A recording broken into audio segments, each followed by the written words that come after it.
Okay, hello, John Dove here from Advocacy Club. We've just had the November meeting of the Legal Advocacy Club, and tonight our members have been trying their hands at speed mooting. So I'm just going to share some feedback and some tips on speed mooting that you may find helpful. So I'm going to start with some general presentation points. Be quite general and quite generic before I move on to the specifics of mooting itself. So I'm going to begin by talking about sort of how you actually go about presentations.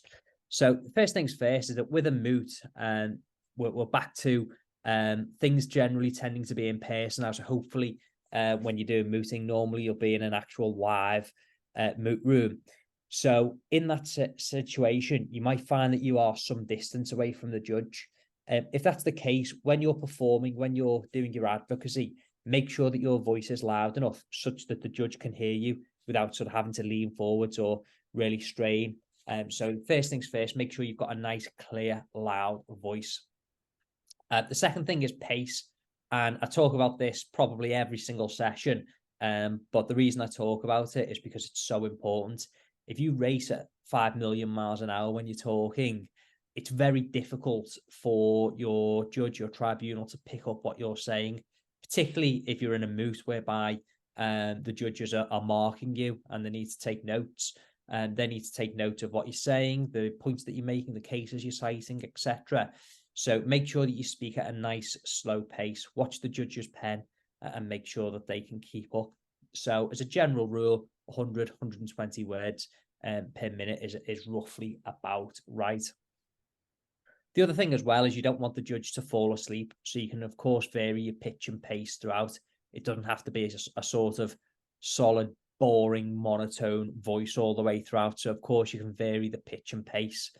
The other thing as well to note in terms of presentations is that if you make a significant point or when you are on your most important point, you can potentially slow your voice down even more. It just adds a little bit more of an air of authority to what you're saying. And once you've delivered that killer point, pause for a couple of seconds. It just adds effect. It lets it hang there for a few seconds and means that the judge will really have a good think about what you've said there. So it just adds that extra impact. The pause is a really useful tool that you've got in your arsenal. The last general point I'm going to make is practice. So before you go on to deliver your submissions, practice several times. And there's a couple of reasons why this is important. The first is timing. So, for example, tonight you only had 7 minutes to make your submissions. And I think within the instructions, I'd said, aim for about 5 because, of course, there's going to be judicial intervention as well. So you'd want to practice several times and make sure you get into around that 5-minute mark. If you find that you're speaking at a rate of knots and you're finishing in 3 minutes, then you know that you can slow down a little bit. So it's good for pace and for timing. But the other reason it's also good to practice is it makes you familiar with your material. So the more you practice, the more familiar you will become. And you'll find that each and every time you practice, it will come out slightly differently. So you'll have a nice sort of dynamic performance versus if you don't practice, you're fully reliant on notes. It's going to appear very wooden. And also you're going to be glancing down at your notes like this. You're going to be very note tired. You don't make eye contact with the judge. There's no rapport there. And ultimately, you just won't be as persuasive. So practice is absolutely crucial when it comes to mooting. Now I'm going to look at the structure of a moot itself. So within the bundle that you've had today, there were pre-drafted skeleton arguments. And for any moot, there's always going to be a skeleton argument. And the skeleton argument normally gives you a good structure that you would follow for the moot anyway. So you have your introduction there, the points in order of importance, and then some form of conclusion at the end. So that's naturally the way that you will flow through your arguments. So when it comes to the structure of your moot, at the very beginning, you need to get your salutation in. May it please the court. A few simple words, but it's important because that's the way that you start your submissions. It's courteous and you'll potentially lose points if you don't say it. So simple rule, say something to that effect. May it please the court, or if it pleases the court. If you are for the appellant, of course, introduce yourself, introduce your partner if you're in a 2-on-2 moot, and introduce your opponent as well. And then the next thing, if you are the appellant, ask the judge if they would like a summary of the facts. Once again, it's just courteous. Sometimes the judge will say yes, sometimes the judge will say no. If the judge says yes, have some sort of summary in your head ready to go, such that you can tell the judge in half a minute, 45 seconds, what the case is about. You don't want to be wasting too much time and losing some of your crucial minutes that you can make your submissions with. Then from there, you do want a bit of an introduction, and it doesn't need to be War and Peace, just a simple sentence or two, just to say, within my submissions, I'm going to be addressing the following 3 points, A, B, and C. That's it. And then you move on. You'll jump into the main body of your submissions. As you're going through them, signpost. So when you're going on to point 1, tell the judge that you're going on to point 1. I'm now going to address you on, whatever it might be, the distance that was driven in this case, whatever it is, and tell the judge what part of the skeleton argument you'll be referring to. So I'm now going to address you on point 1, which you'll find at paragraph 2 of the skeleton argument, and then go from there. So signposting is good. It means the judge can keep up at all stages, particularly if the judge has got lost, because the judge won't tell you if they've got lost at any stage. You'll make significant points throughout your moot.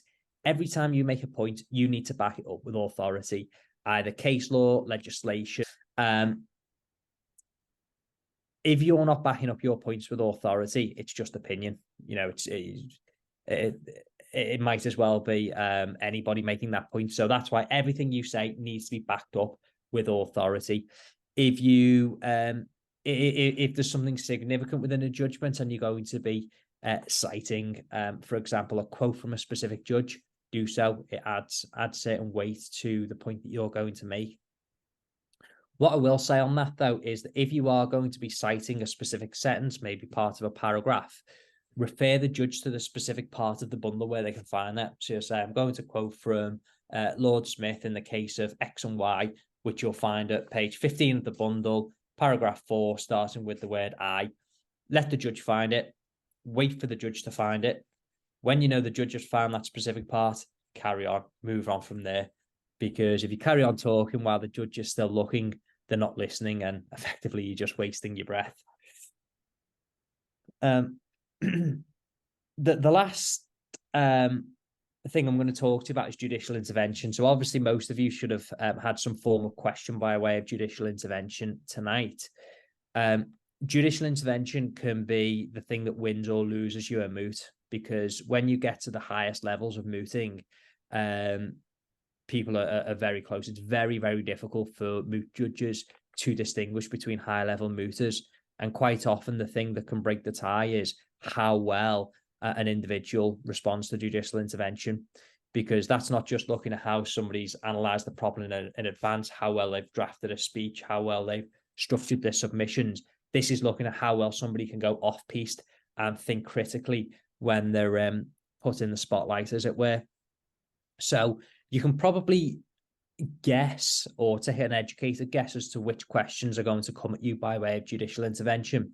So look at your case, look where the weaknesses lie in your case, and look at where the strengths lie in your opponent's case. It might be that there's a significant judgment, a seminal judgment that goes massively in favor of your opponent's case, and quashes your whole argument, and your whole argument is structured around distinguishing the case law. You're probably going to be quizzed upon that. So sometimes there can be other reasons why there might be weaknesses in your argument. So identify what those weaknesses are, and you'll have a good guess at where those questions are going to come at you by way of judicial intervention.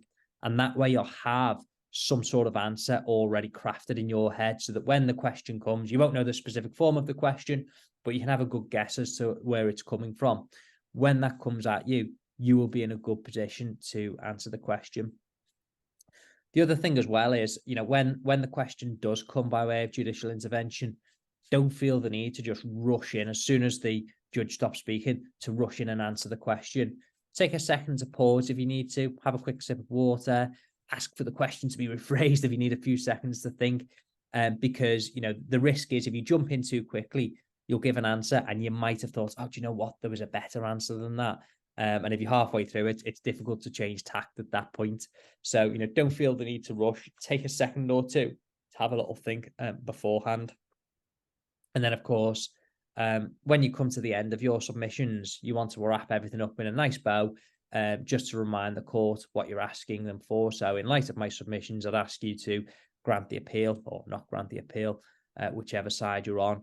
And then finally, courtesy again at the end is to ask the court or say to the court, unless I can assist any further. So I hope those tips have been helpful.